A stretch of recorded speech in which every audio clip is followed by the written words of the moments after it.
आजकल क्या हो रहा है भाई? आजकल मैं जो भी बोलता हूँ हाँ। ये करता है। अच्छा, मेरे कैसे लिए क्या? करता है। आप क्या क्या बोल रहे हो? मैं कुछ भी चाहता हूँ। क्या चाहते हो आप? कुछ भी पोर्ट चाहिए, एयरपोर्ट चाहिए, कुछ भी अगला देश में। अगला अगला आप क्या लेने की कोशिश कर रहे हो? वो उसके लिए अभी हमारा मीटिंग अभी शाम को है। ನಮಸ್ಕಾರ ಕನ್ನಡ ಒನ್ಗೆ ಸ್ವಾಗತ. ನಾನು ಭಾಗ್ಯನಾರಾಯಣ ಬಗ್ಗೋವರಪು. ಇವತ್ತು ಸಂಸತ್ತಿನ ಆವರಣದಲ್ಲಿ ಅಂದರೆ ಹೊರಗಡೆ ಬೀದಿಯಲ್ಲಿ ನಿಂತ್ಕೊಂಡು ರಾಹುಲ್ ಗಾಂಧಿ, ನರೇಂದ್ರ ಮೋದಿ, ಪ್ರಧಾನಮಂತ್ರಿ ನರೇಂದ್ರ ಮೋದಿ ಮತ್ತು ಉದ್ಯಮಿ ಅದಾನಿ ಅವರ ಮಾನವನ್ನು ಹರಾಜು ಹಾಕಿದ್ದಾರೆ. ಬೀದಿಯಲ್ಲಿ ಹರಾಜು ಹಾಕಿದ್ದಾರೆ. ವರ್ಚುವಲಿ ಹರಾಜು ಹಾಕಿರೋದೇ ಅದು. ನಿಮಗೆ ಗೊತ್ತಿರೋ ಹಾಗೆ ಚಳಿಗಾಲದ ಅಧಿವೇಶನ ನಡೀತಾ ಇದೆ. ಅಲ್ಲಿ ಒಳಗೆ ಅದಾನಿ ಕುರಿತಾದಂತೆ, ಮಣಿಪುರ ಕುರಿತಾದಂತೆ ಏನೆಲ್ಲ ವಿಚಾರಗಳಿದೆಯೋ, ದೇಶದ ಸಮಸ್ಯೆಗಳು, ಅದರ ಬಗ್ಗೆ ಚರ್ಚೆ ಮಾಡಬೇಕು ಅಂತ ವಿಪಕ್ಷಗಳು ಕೇಳ್ತಿದ್ದಾವೆ, ಪಟ್ಟು ಹಿಡಿತಿದ್ದಾವೆ, ಧರಣಿ ಮಾಡ್ತಿದ್ದಾವೆ. ಆದರೆ ಇದ್ಯಾವುದಕ್ಕೂ ಅವಕಾಶ ಕೊಡೋದಿಲ್ಲ ಅಂತ ಸಂಸತ್ತು ಪಟ್ಟು ಹಿಡಿದು ಕೂತಿದೆ. BJP ಕೈಯಲ್ಲಿದೆ, ಹಾಗಾಗಿ ಅದು ಪಟ್ಟು ಹಿಡಿದು ಕೂತಿದೆ. ಅದನ್ನು ಪ್ರತಿಭಟಿಸಿ ಸಂಸತ್ತು ನಡೆಯೋದಕ್ಕೆ ವಿಪಕ್ಷಗಳು ಅವಕಾಶ ಮಾಡಿಕೊಡ್ತಿಲ್ಲ. ಸಂಸತ್ತು ಆರಂಭ ಆಗಿದ ತಕ್ಷಣ ಗಲಾಟೆ ಆಗುತ್ತೆ. ಗಲಾಟೆ ಆಗಿದ ತಕ್ಷಣ ಸಂಸತ್ತನ್ನು ರದ್ದು ಮಾಡ್ತಾರೆ, ಹೊರಗೆ ಬರ್ತಾರೆ. ಅಡ್ಜರ್ನ್ ಆಗಿದ ತಕ್ಷಣವೇ ಪಾರ್ಲಿಮೆಂಟು ಹೊರಗೆ ಬರ್ತಾರೆ. ವಿಪಕ್ಷಗಳು ಧರಣಿ ಅಥವಾ ಪ್ರತಿಭಟನೆಯನ್ನು ಮಾಡ್ತಾರೆ. ಅದರ ಭಾಗವಾಗಿ ಇವತ್ತು ರಾಹುಲ್ ಗಾಂಧಿ ಒಂದು ವಿಭಿನ್ನವಾದ ಪ್ರಯೋಗವನ್ನು ಮಾಡಿಬಿಟ್ರು. ಇಬ್ಬರು ಕಾಂಗ್ರೆಸ್ ಸಂಸದರು ಮುಖವಾಡ ಧರಿಸಿ ಬಂದಿದ್ದರು, ಮಾಸ್ಕ್ ಹಾಕ್ಕೊಂಡು ಬಂದಿದ್ರು. ಆ ಮಾಸ್ಕಲ್ಲಿ ಇದ್ದಂತಹ ಫೋಟೋ ಒಂದು ನರೇಂದ್ರ ಮೋದಿ ಅವರು, ಇನ್ನೊಂದು ಅದಾನಿದು.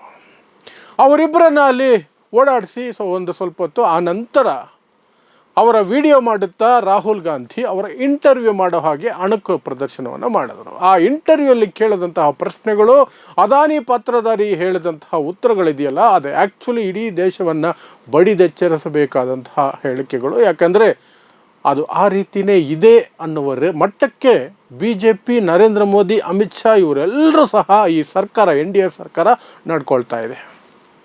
ಹಾಗಾದರೆ ಏನಾಯಿತು ಆ ಇಂಟರ್ವ್ಯೂಲಿ? ಏನು ಪ್ರಶ್ನೆಗಳನ್ನು ರಾಹುಲ್ ಗಾಂಧಿ ಕೇಳಿತು?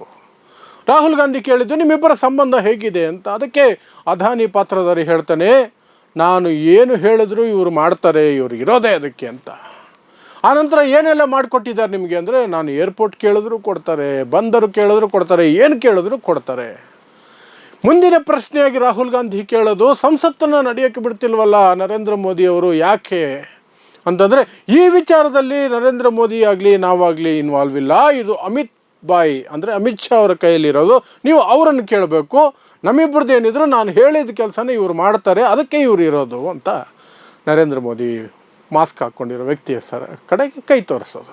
ಆನಂತರ ಯಾವಾಗಿಂದ ಇದು ನಡೀತಾ ಇದೆ ಅಂತ ರಾಹುಲ್ ಗಾಂಧಿ ಕೇಳಿದ್ರೆ, ಬಹಳ ವರ್ಷಗಳಿಂದ ಇದು ನಡೀತಾ ಇದೆ, ನನಗೆಲ್ಲ ರೀತಿಯಲ್ಲೂ ಸಹಕಾರಿಯಾಗಿದ್ದಾರೆ, ನಾನು ಏನು ಹೇಳಿದ್ರು ಇವರು ಮಾಡ್ತಾರೆ, ಇವರು ಇರೋದೇ ಅದಕ್ಕೆ ಅಂತ ಹೇಳಿದ್ರು. ಸೊ ಅಲ್ಲಿಗೆ ಇಡೀ ದೇಶದಲ್ಲಿ ನಡೀತಾ ಇರುವಂತಹ ಚರ್ಚೆಗಳೇನಿದೆ, ಅದಾನಿಗೆ ಸಪೋರ್ಟಿವ್ ಆಗಿ, ಅದಾನಿ ಹೇಳ್ದಂಗೆ, ಅದಾನಿಗೆ ಏನು ಬೇಕೋ ಅದಾನಿಗೋಸ್ಕರನೇ ಈ ಸರ್ಕಾರ ಇದೆ ಅಂತ ಅದೇ ಮಾತುಗಳನ್ನು ಅದಾನಿ ಪಾತ್ರಧಾರಿ, ಅದಾನಿ ಮಾಸ್ಕ್ ಹಾಕ್ಕೊಂಡಿರುವ ವ್ಯಕ್ತಿ ಸಂಸದರು ಹೇಳ್ತಾರೆ. ಈ ದೇಶವೇ ಅದಾನಿದು, ನಾನೇ ದೇಶ ಅನ್ನುವಂತಹ ಮಾತುಗಳು ಅಲ್ಲಿ ಬರುತ್ತೆ. ಅಲ್ಲಿಗೆ ಸಾಕಷ್ಟು ಜನರ ಆರೋಪಗಳಿದೆಯಲ್ಲ, ಅದಕ್ಕೆ ಪೂರಕವಾಗಿ ಅದನ್ನು ಸ್ಕಿಟ್ ಅಂತ ಕರೀತಾರೆ, ನಾಟಕ ಅಂತ, ಅಣಕು ಪ್ರದರ್ಶನ ಅಂತ ಕರೀತಾರೋ, ಏನೋ ಒಂದು ಕರೀರಿ. ಆದರೆ ನಡುಬೀದಿಯಲ್ಲಿ ಮೋದಿ ಮತ್ತು ಅದಾನಿಯ ಮಾನ ಕಳೆದಿದ್ದಂತೂ ಸತ್ಯ. ಗೋಧಿ ಮಾಧ್ಯಮಗಳು ಎಷ್ಟೆಲ್ಲ ಪ್ರಯತ್ನ ಮಾಡಿ ಆ ವಿಡಿಯೋಗಳನ್ನು ಅಲ್ಲಿಗೆ ಸಪ್ರೆಸ್ ಮಾಡಬೇಕು, ಹೆಚ್ಚು ಸರ್ಕ್ಯುಲೇಟ್ ಆಗದಂಗೆ ಮಾಡಬೇಕು, ಸುದ್ದಿ ಆಗಬಾರ್ದು ಅಂತ ಪ್ರಯತ್ನ ಪಟ್ಟರು ಸ್ವತಂತ್ರ ಮಾಧ್ಯಮಗಳು ಎಲ್ಲ ಕಡೆ ಹರಡ್ಕೊಂಡಿರೋದ್ರಿಂದ ನಮ್ಮಂತಹ ಸ್ವತಂತ್ರ ಮಾಧ್ಯಮಗಳು ಇದರ ಬಗ್ಗೆ ದೊಡ್ಡ ಮಟ್ಟದಲ್ಲಿ ಪ್ರಚಾರವನ್ನು ಕೊಟ್ಟೇ ಬಿಡ್ತವೆ, ಎಲ್ರಿಗೂ ತಲುಪ್ತವೆ. ಎಲ್ಲರ ಕೈಯಲ್ಲಿ ಈಗ ಮೊಬೈಲ್ ಇದೆ, ಆ ಮೊಬೈಲಲ್ಲಿ ಡೇಟಾನೂ ಇದೆ.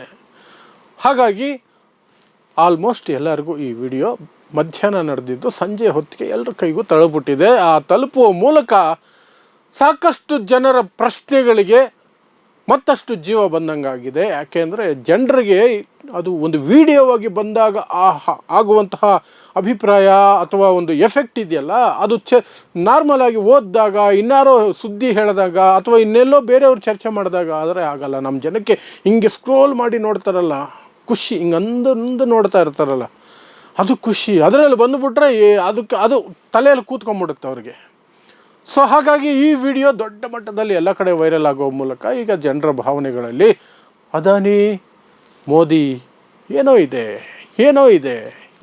ಅಂತ. ಅದರಲ್ಲಿ ಸುಳ್ಳೇನಿಲ್ಲ ಬಿಡಿ.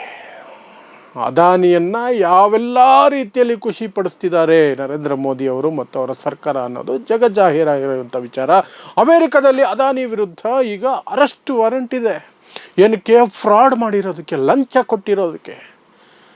ಆದರೆ ಅದರ ಬಗ್ಗೆ ಚರ್ಚೆ ಮಾಡೋದಕ್ಕೆ ಅವಕಾಶ ಇಲ್ಲವಂತೆ ನಮ್ಮ ದೇಶದ ಸಂವಿಧಾನದ, ನಮ್ಮ ದೇಶದ ಸಂಸತ್ತಿನಲ್ಲಿ. ನಮ್ಮ ದೇಶದ ಸಂಸತ್ತಿನಲ್ಲಿ ಈ ದೇಶದ ಒಂದು ದೊಡ್ಡ ಉದ್ಯಮಿ ಬೇರೆ ದೇಶಗಳಲ್ಲಿ ಕೇಸ್ ಆಗುತ್ತೆ, ಅಮೇರಿಕಾದಂತಹ ದೇಶದಲ್ಲಿ ಕೇಸ್ ಆಗುತ್ತೆ, ಅರೆಸ್ಟ್ ವಾರೆಂಟ್ ಆಗುತ್ತೆ. ಅದು ಸಹ ಇಲ್ಲಿನ ಭಾರತದ ಅಧಿಕಾರಿಗಳಿಗೆ ಲಂಚ ಕೊಟ್ಟಿರುವಂತಹದ್ದು, ಭಾರತದ ಸರ್ಕಾರಕ್ಕೆ ರಾಜ್ಯ ಸರ್ಕಾರಗಳಿಗೆ ಆಮಿಷ ಒಡ್ಡಿರುವಂತಹದ್ದು ಅಥವಾ ಹಣ ಕೊಟ್ಟು ಒಂದಷ್ಟು ಪ್ರಾಜೆಕ್ಟ್ಗಳನ್ನು ಸೌರ ವಿದ್ಯುತ್ ವಿಚಾರವಾಗಿ ತೆಗೆದುಕೊಂಡಿರುವಂತಹದ್ದು. ವಿದ್ಯುತ್ ಖರೀದಿ, ಸೌರ ವಿದ್ಯುತ್ ಖರೀದಿಯಲ್ಲಿ ರಾಜ್ಯಗಳನ್ನು ಒತ್ತಾಯಪೂರ್ವಕವಾಗಿ ಅತ್ಯಧಿಕ ಬೆಲೆಗೆ ಅದಾನಿ ಕೊಂಡ್ಕೊಳ್ಳೋ ರೀತಿಯಲ್ಲಿ ಮಾಡೋದಕ್ಕೆ ಏನೆಲ್ಲ ಮಾಡಿದ್ರು, ಭ್ರಷ್ಟಾಚಾರ, ಲಂಚ ಕೊಡೋದು, ಈ ವಿಚಾರವಾಗಿಯೇ ಅಮೇರಿಕಾದಲ್ಲಿ ಕೇಸ್ ಆಗಿರೋದು, ಅಲ್ಲಿ ಅರೆಸ್ಟ್ ವಾರೆಂಟ್ ಆಗಿರೋದು.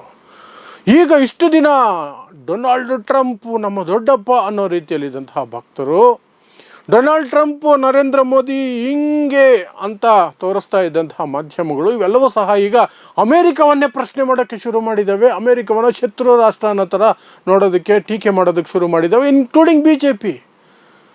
ಅರೆಸ್ಟ್ ವಾರೆಂಟ್ ಅದಾನಿ ವಿರುದ್ಧ ಬಂದ ತಕ್ಷಣವೇ ಏನೋ ದೇಶದ ವಿರುದ್ಧ, ಈ ದೇಶದ ವಿರುದ್ಧ ಅರೆಸ್ಟ್ ವಾರೆಂಟ್ ಬಂದಿದೆಯೇನೋ ಅನ್ನೋ ರೀತಿಯಲ್ಲಿ ಪ್ರತಿಕ್ರಿಯೆ ಕೊಡ್ತಿದ್ದಾರೆ ಅಮೇರಿಕಾದವರಿಗೆ. ಇವರ ಪ್ರಕಾರ ಅದಾನಿನೇ ದೇಶ. ಸೊ ಆ ಮಾಸ್ಕ್ ಹಾಕ್ಕೊಂಡಿದ್ದಂತಹ ವ್ಯಕ್ತಿ ಹೇಳಿದಂತಹ ಮಾತುಗಳಿದೆಯಲ್ಲ, ಸಂಸದರು ಅದಾನಿ ಮಾಸ್ಕ್ ಹಾಕ್ಕೊಂಡಿದ್ದಂತಹ ವ್ಯಕ್ತಿ ಹೇಳೋದು ನಾನೇ ದೇಶ ಅಂತ ಹೇಳಿದ್ದು, ಅದು ಆಲ್ಮೋಸ್ಟ್ ಸತ್ಯ ಅನ್ನೋ ರೀತಿಯಲ್ಲಿ BJP ಸರ್ಕಾರ ನಡ್ಕೊಳ್ತಾ ಇದೆ. ಅದಕ್ಕೆ ಪೂರಕವಾಗಿಯೇ ಈ ಘಟನೆಗಳು ಅಥವಾ ಈ ಒಂದು ಬೆಳವಣಿಗೆಗಳು ನಡೀತಾ ಇದೆ. ಅದಾನಿಗೆ ಏನಾದರೂ ಸಮಸ್ಯೆ ಆದರೆ ಇಡೀ BJP ರೊಚ್ಚಿಗೆದ್ದು ಬಿಡುತ್ತೆ. ಅದಾನಿ ವಿರುದ್ಧ ರಾಹುಲ್ ಗಾಂಧಿ ಟೀಕೆ ಮಾಡಿದ್ರೆ ಅದಾನಿ ಸಮೂಹ ಪ್ರೆಸ್ ಕಾನ್ಫರೆನ್ಸ್ ನಡೆಸೋದಕ್ಕಿಂತ ಮೊದಲೇ ಅದಾನಿ ಸಮೂಹ ಅಥವಾ ಅದಾನಿ ಅದಕ್ಕೆ ರಿಪ್ಲೈ ಮಾಡೋದಕ್ಕೆ ಮೊದಲೇ BJP ರಿಪ್ಲೈ ಮಾಡೋಕ್ಕೆ ಶುರು ಮಾಡುತ್ತೆ, BJP IT ಸೆಲ್ ರಿಪ್ಲೈ ಮಾಡೋಕ್ಕೆ ಶುರು ಮಾಡುತ್ತೆ, BJPಯ ಮಿನಿಸ್ಟ್ರುಗಳು ರಿಪ್ಲೈ ಮಾಡೋದಕ್ಕೆ ಶುರು ಮಾಡ್ತಾರೆ. ಇವರೇನು ಅವ್ರಿಗೆ PAನಾ PROನಾ ಏನೂ ಅರ್ಥ ಆಗಲ್ಲ. ಆದರೆ ಅದಾನಿ ಬಗ್ಗೆ ಯಾರು ಏನೇ ಟೀಕೆ ಮಾಡಿದ್ರು BJP ರೊಚ್ಚಿಗೆ ಹೇಳುತ್ತೆ. ಮತ್ತು ಅದಾನಿಗೆ ಯಾವ ಕೊರತೆನೂ ಆಗಲ್ಲ, ಏನು ಬೇಕೋ ಅದೆಲ್ಲವನ್ನೂ ಒದಗಿಸ್ಕೊಡ್ತಾ ಇರುತ್ತೆ. ಏರ್ಪೋರ್ಟ್ ಕೇಳಿದ್ರೆ ತಗೋ, ಬಂದರು ಕೇಳಿದ್ರೆ ತಗೋ, ಇನ್ಯಾವುದೋ ಪಬ್ಲಿಕ್ ಲಿಮಿಟೆಡ್ ಅಥವಾ ನಮ್ಮ ಸರ್ಕಾರಿ ಉದ್ಯಮಗಳು ಬೇಕಾ ತಗೋ, ಕಲ್ಲಿದ್ದಲು ಬೇಕಾ ತಗೋ, ವಿದ್ಯುತ್ ಕಾಂಟ್ರಾಕ್ಟ್ಗಳು ಬೇಕಾ ತಗೋ, ವಿದೇಶದಲ್ಲಿ ಬೇಕಾ, ನೀನು ಬಂಡವಾಳ ಇಲ್ವಾ, SBIಯಿಂದ ಲೋನ್ ಕೊಡಿಸ್ತೀವಿ, ಅಲ್ಲೋಗಿ ಗಣಿಗಾರಿಕೆ ಮಾಡು, ಎಲ್ಲಿ ಲೋನ್ ಕೊಡ್ತಾರೆ. ಅದಕ್ಕೆ ನರೇಂದ್ರ ಮೋದಿಯವರ ಸರ್ಕಾರ ಪೂರ್ತಿ ಸಹಕಾರ ಇರುತ್ತೆ.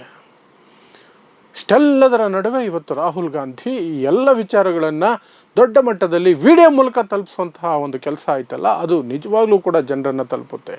ಇದೇ ರೀತಿಯೇ ಕಾಂಗ್ರೆಸ್ಸಿನ ಬೋಫೋರ್ಸ್ ಕೇಸು ಸಹ ದೊಡ್ಡ ಮಟ್ಟದಲ್ಲಿ ಜನರಿಗೆ ರೀಚ್ ಆಗಿದ್ದು. ಚಂದ್ರಶೇಖರ್, ಮಾಜಿ ಪ್ರಧಾನಮಂತ್ರಿಗಳು ಚಂದ್ರಶೇಖರ್ ಸೈಕಲ್ ಹಾಕ್ಕೊಂಡು ಇಡೀ ದೇಶ ಸುತ್ತಿ ಮನೆ ಮನೆಗೂ ಹೋದಂಗೆ ಹಳ್ಳಿಗೆ ಹೋದರು, ಒತ್ತಿ ಹೇಳಿದ್ರು ಅವರು, ರಾಜೀವ್ ಗಾಂಧಿ ಬೋಫೋರ್ಸಲ್ಲಿ ದುಡ್ಡು ತಿಂದುಬಿಟ್ಟಿದ್ದಾರೆ, ನಿಮ್ಮ ದುಡ್ಡು ಕಂಡ್ರಯ್ಯ, ಅದು ನಿಮ್ಮ ದುಡ್ಡು ಕಂಡ್ರಯ್ಯ ಅಂತ. ಅಲ್ಲಿವರೆಗೆ ಪೇಪರಲ್ಲಿ ಬಂದಾಗ ಅಥವಾ ಆ ಕಾಲದಲ್ಲಿ ರೇಡಿಯೋ ಇತ್ತು, ಸಣ್ಣ ಮಟ್ಟದಲ್ಲಿ TV ಇತ್ತು, ಅಲ್ಲಿ ಬಂದಾಗಲೂ ಸಹ ಜನರಿಗೆ ಎಫೆಕ್ಟ್ ಆಗಿಲ್ಲ. ಆದರೆ ಚಂದ್ರಶೇಖರ್ ನೇರವಾಗಿ ಹೋಗಿ ಸಭೆಗಳನ್ನು ಮಾಡಿ ಬೀದಿಗಳಲ್ಲಿ ಮೈಕ್ ಇಟ್ಕೊಂಡು ರಾಜೀವ್ ಗಾಂಧಿ ಬೋಫೋರ್ಸಲ್ಲಿ ದುಡ್ಡು ತಿಂದಿದ್ದಾರೆ, ಅದು ನಿಮ್ಮ ದುಡ್ಡು ಅಂತ ಹೇಳಿದಾಗಲೇ ರಾಜೀವ್ ಗಾಂಧಿ ಅವರಿಗೆ ಸೋಲಾಗಿತ್ತು. ಅಲ್ಲಿಗೆ ಸೋಲು ಅನ್ನೋದು ಆಗಿತ್ತು ರಾಜೀವ್ ಗಾಂಧಿಗೆ. ಸೊ ಹಾಗಾಗಿ ಇವತ್ತಿನ ಅಣಕು ಪ್ರದರ್ಶನ ಏನಿದೆಯಲ್ಲ ಸಂಸತ್ತಿನ ಆವರಣದಲ್ಲಿ ನಡೆದಿದ್ದು, ಅದು ತುಂಬ ಮಾಧ್ಯಮಗಳು ಹೇಳ್ಬೋದು, ಗೋಧಿ ಮಾಧ್ಯಮಗಳು ಇದು ಚೈಲ್ಡಿಶ್ ಅಂತ ಆಲ್ರೆಡಿ ಹೇಳ್ತಿದ್ದಾರೆ, ಚೈಲ್ಡಿಶ್ ಅಂತ ಅವ್ರು ಹೇಳ್ತಿದ್ದಾರೆ, ಅಥವಾ ಇದು ಯಾವ ಎಫೆಕ್ಟು ಆಗಲ್ಲ ಅಂತ ಹೇಳ್ತಿದ್ದಾರೆ ಗೋಧಿ ಮಾಧ್ಯಮಗಳು. ಅಂದರೆ ಎಫೆಕ್ಟ್ ಆಗ್ತಿದೆ ಅಂತಲೇ ನಾವು ಪರಿಗಣಿಸಬೇಕು. ನೋಡೋಣ ಮುಂದಿನ ದಿನಗಳಲ್ಲಿ ಅಟ್ಲೀಸ್ಟ್ ಅದಾನಿ ವಿಚಾರವಾಗಿ ಚರ್ಚೆಗಾದರೂ ಧೈರ್ಯ ತೋರಿಸುತ್ತಾ ಈ NDA ಸರ್ಕಾರ ಅಂತ ಕಾದು ನೋಡೋಣ. ನೋಡ್ತಾ ಇರಿ ಸಮಾಜಕ್ಕಾಗಿ ಕನ್ನಡ 1 ನ್ಯೂಸ್. ನಮಸ್ಕಾರ.